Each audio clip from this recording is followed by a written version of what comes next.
Hey folks, this is Rhykker, and Diablo 4 Season 5 may just have been saved. We'll go over the massive changes that the devs are making based on PTR feedback. We'll also quickly cover the reveal of the Spiritborn. We're also going to talk about the next Path of Exile expansion that was revealed this week, and more gaming news of the week. So obviously this week, we saw the reveal of the Spiritborn, Diablo 4's newest class, which will release with the expansion Vessel of Hatred on October 8th. There was no news video last week because I was in Irvine with a bunch of other creators playtesting the Spiritborn. I got a full video with my gameplay footage where I break down the class and give my thoughts. Be sure to check out that video. I also got an exclusive interview with Vessel of Hatred game director Brent Gibson and class designer Bjorn Mikkelsen, in which they shared deeper insights as well. You can find both those videos and all my Diablo videos on my website, Rhykker.com, which also takes us to a word from this video's sponsor, Squarespace. I built my website using Squarespace, and I was able to do everything myself, quickly, easily, and with no education in the field, all thanks to how easy Squarespace is to work with. Squarespace even has a new AI tool called Squarespace Blueprint to make setting up a website easier than ever, uniquely tailored to your brand or business and optimized for viewing on every device. It even has optimized SEO tools so that you can launch your website and start getting views as quickly as possible. Squarespace is flexible for any kind of website, with tons of design options to pick from. You can easily connect all your social accounts and also upload your video content and organize your video library.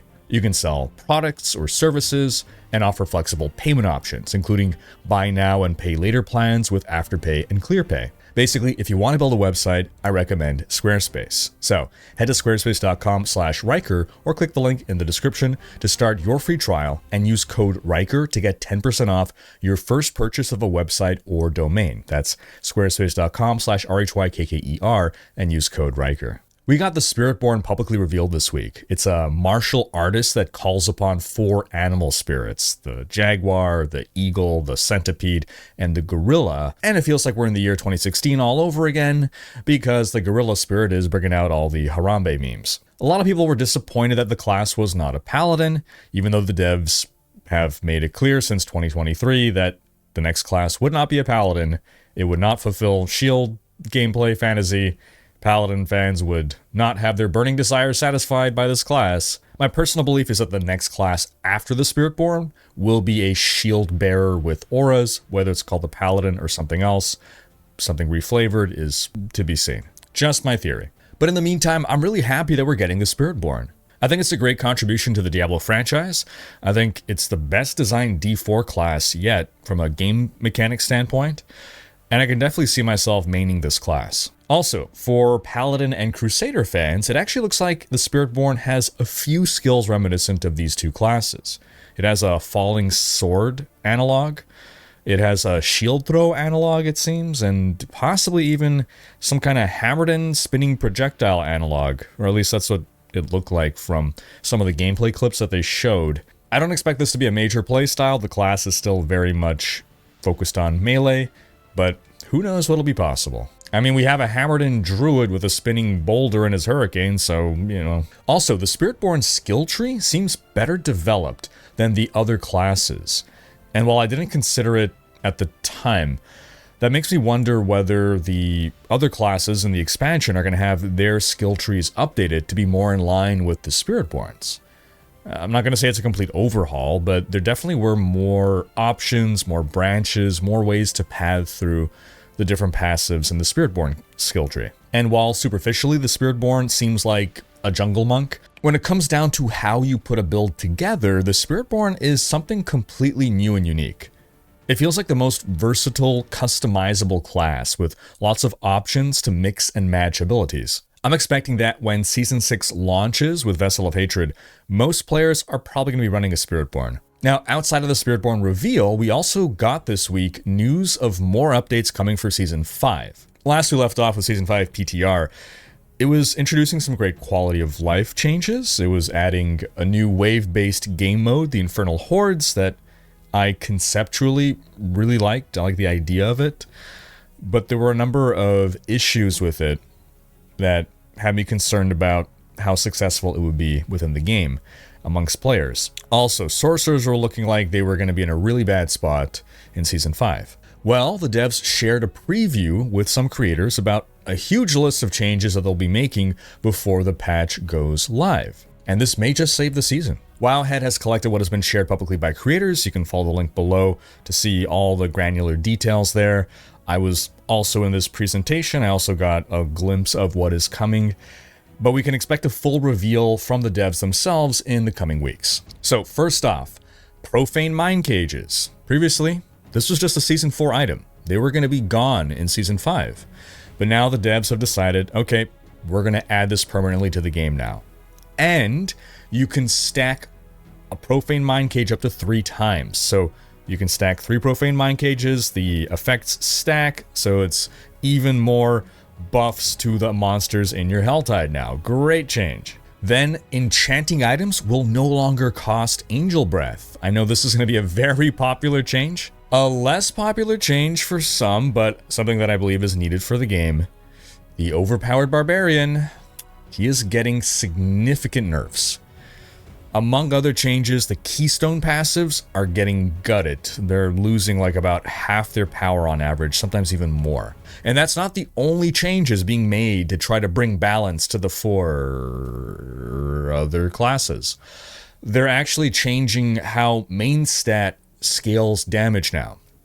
Basically, every class has a main stat: strength, dex, willpower, intelligence. And you receive a bonus to your damage that scales based on how much of your main stat you have.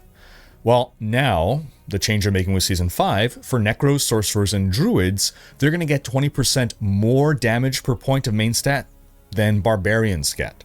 And Rogues are going to get 10% more damage per point of main stat than Barbarians get. And the reason for this is item slots. The Barbarian has the most item slots, followed by the Rogue. Barbarian gets 2 one-handers and 2 two-handers. These are all items that even if they're just stat sticks, you are stacking so many legendary powers. This means you have a greater ability to create busted combinations and stack multiplicative damage bonuses. So again, trying to bring down the barb and also bring up the other classes. Buffs and some nerfs. And that's not all that they've done to help the Sorcerer either. They're getting damage and toughness buffs. All their core and mastery skills, we're talking about sorcerers here, they are getting just straight up 15 to 20% damage buffs. The caps on their Paragon node bonuses are getting increased, allowing them to stack even more damage there. They're getting buffs to their damage reduction abilities, their barriers, their healing. A lot of sorcerer builds now are looking to be about basically twice as strong as they previously were. The Necromancer is getting a lot of buffs to lucky hit chance across a lot of its skills. We're also seeing some pretty strong buffs for Druids. Overall, class balance is now looking like it's going to be in a much better place when Season 5 starts. Then separately, just something that's good for everyone, crowd control effects on players. Just across the board, they're having their average duration reduced from 2.5 seconds to 1.5 seconds. Sure, yeah, thanks, I'll take it, yeah. Who likes being crowd control? And then a huge, massive change to XP acquisition. Currently, you get no benefit, with regards to XP at least, to fighting monsters that are more than 10 levels higher than you. So if a monster is 50 levels higher than you, right? You get the same amount of XP as fighting a monster that is 10 levels higher than you. That's why all the fast leveling guides say to never bother fighting monsters more than 10 levels higher than you. If you want to be as efficient as possible, of course. Well, they are now getting rid of that cap. Meaning if you kill a monster 50 levels higher than you, you're going to get a lot more XP than killing a monster that is only 10 levels higher than you. This has massive, massive implications for power leveling your friends. But even outside of that, we're going to level faster now if we're able to put together strong enough builds to efficiently tackle higher level monsters. Now we actually have incentive to chase increasing challenge, rather than just snooze through easy difficulty because you're not rewarded for higher difficulty. Then another big thing here, one complaint the players had since Season 4, with itemization, right? Itemization, Loot Reborn, great change, great itemization overhaul, but with tempering, uniques were no longer in a great place. They just weren't strong enough to compete, for the most part, with tempered items. And a lot of players are like, just let us temper on uniques. Well, the devs seem to be doing a massive unique overhaul. I think they're reworking possibly every unique, or at least a whole lot of them. They're empowering them now to be on par with tempered legendaries. I saw some of the items, they are looking sick, and I'm glad that they didn't just cave and let us temper on uniques. That would have been the easy way out. Now it's like, it's so much more work to have to redo all the uniques, and now uniques get to keep their separate identity, and they're now going to be viable. And it sounds like the devs are targeting every build. They want every build to have like 2 to 4 unique items as their best in slots. Then the Infernal Hordes mode, that's also getting a bunch of good changes. They're significantly increasing the rewards. They are reducing the costs of the chests at the end. They're reducing the time per wave from 90 seconds to 60 seconds in order to make everything faster and more exciting, while also increasing the amount of monsters spawn per wave and the pace at which events spawn in higher tiers. We're going to be collecting more Burning Ether. Pets are now going to automatically pick up that Burning Ether, and they're also going to add tiers 9 and 10, though that's going to come in a post-launch patch. Oh, and they also confirmed that yes, there was a bug with boss health during the PTR, so bosses won't take nearly as long to take down in the live game. We're not going to have that bullet sponge problem. Now, I don't know that these changes are enough to turn the Infernal Hordes game mode into something that everyone's going to love, but these are certainly improvements that will make the game mode much more enjoyable. Overall, all of these changes for Season 5 sound fantastic, and it's vastly more than I was anticipating as well. I don't think they would be able to make this many changes before Season 5 launches, so very happy. Then we've actually got some spicy news about mercenaries in Vessel of Hatred. We already knew that mercenaries are coming as a feature in the expansion, but we had no details other than this photo of the mercs. However, as it turns out, during the Spiritborn gameplay, you could mouse over and see this right here, a new currency or resource called Pale Marks. The text on the Pale Marks reads, "Used to purchase trade agreements and barter for items in the mercenary den. Earned from increasing your rapport with mercenaries and completing various activities with a mercenary after bartering has been unlocked. Bartering becomes available upon reaching rank 5 rapport with any mercenary." So, sounds like we're getting the deepest mercenary system we've ever seen in a Diablo game. It sounds like you'll be able to build up ranks of rapport with the different mercenaries. Maybe this will be something like the Iron Wolves bounty tracks, where completing specific objectives in specific zones will rank us up. We know that you receive Pale Marks by ranking up your rapport, or just by completing different activities with your mercenary. And you can use Pale Marks to buy trade agreements and barter for items in the mercenary den.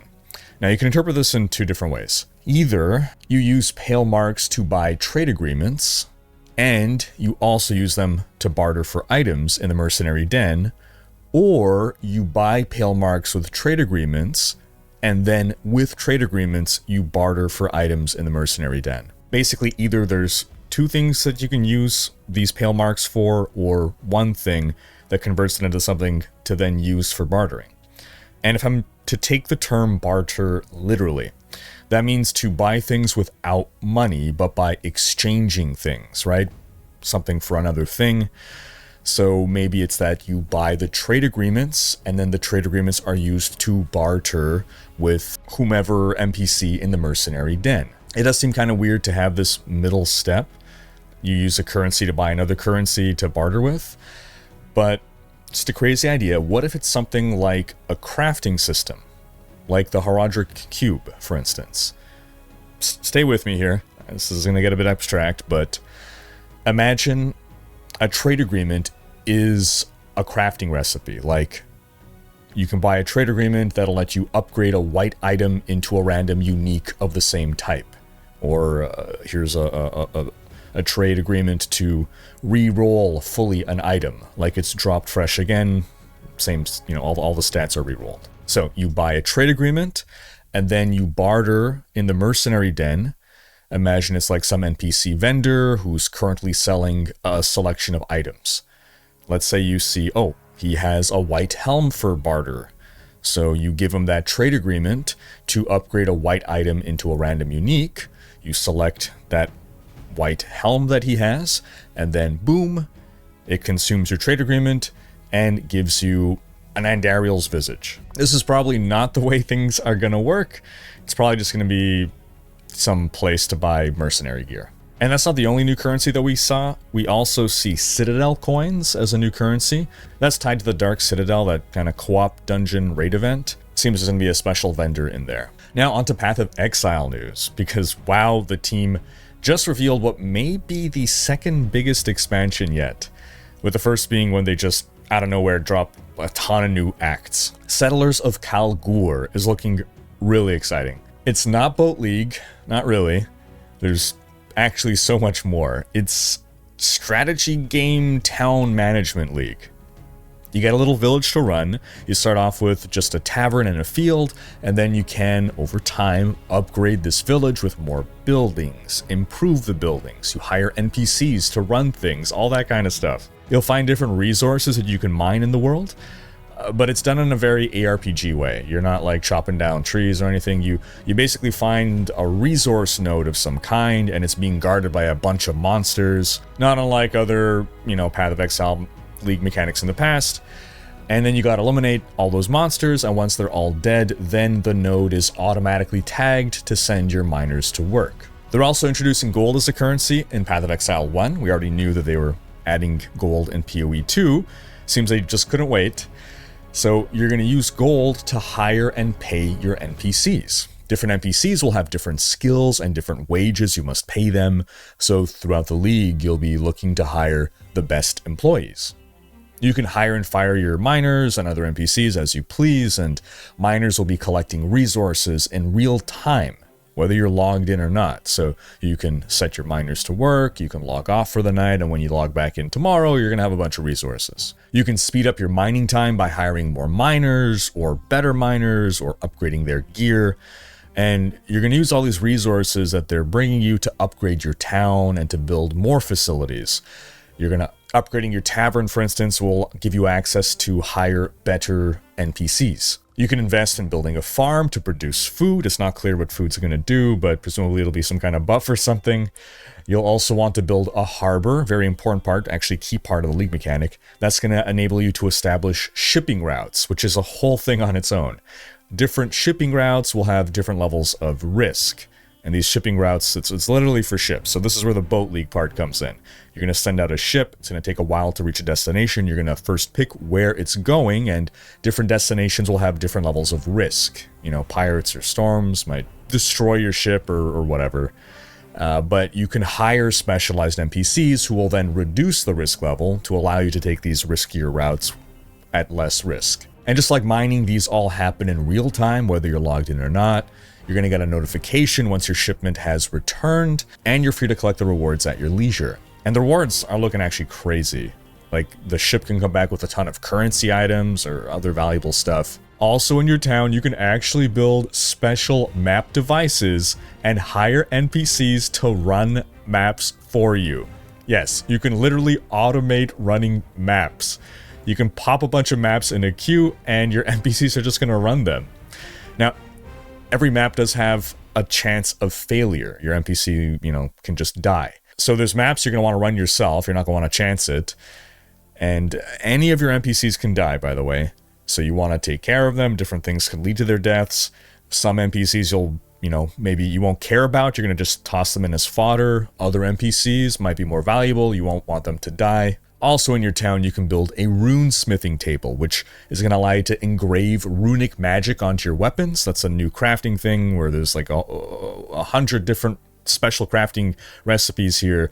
And it's basically to add effects onto your weapons that are normally only found on unique items. They're also bringing back recombination, so you can build that in your town. You can build a smelter to transform your ore into valuable bars. You can build a disenchanter to break down magic items into a new crafting resource. There's 3 new endgame bosses that can come and raid your town at night and hold your NPCs ransom. You can either pay the ransom, or you can fight the boss, or you can just abandon your NPCs. Just say, screw it, I'm not negotiating with pirates. It's just such a cool way to frame a boss fight. There's just so much. And that's just the new league mechanic. They're also adding an in-game trade house to trade currency asynchronously. You'll need to use gold to use the trade house, but this is such an incredible feature. The devs have resisted this for so long.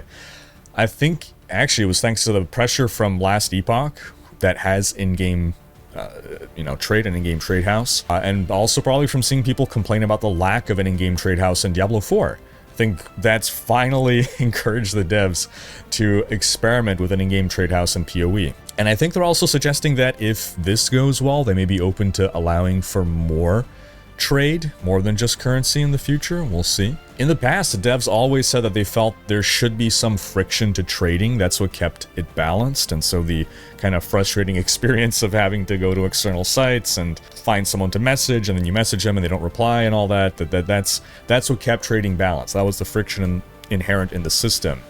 And my position has always been that, and for any system in any game, you shouldn't have to leave a game to play the game.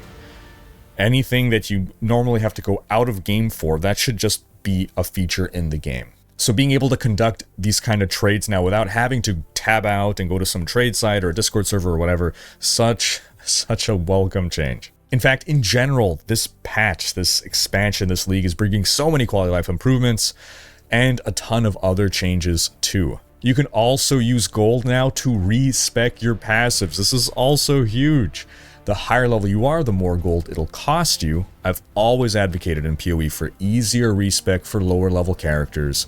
It's just really helpful for noobs. There also seems to be some black market feature that'll let you gamble gold for random items like in Diablo 2 or Last Epoch. Necropolis, the current league, that is not going core. I don't think anyone's going to shed any tears over that one. But they are bringing Affliction League back.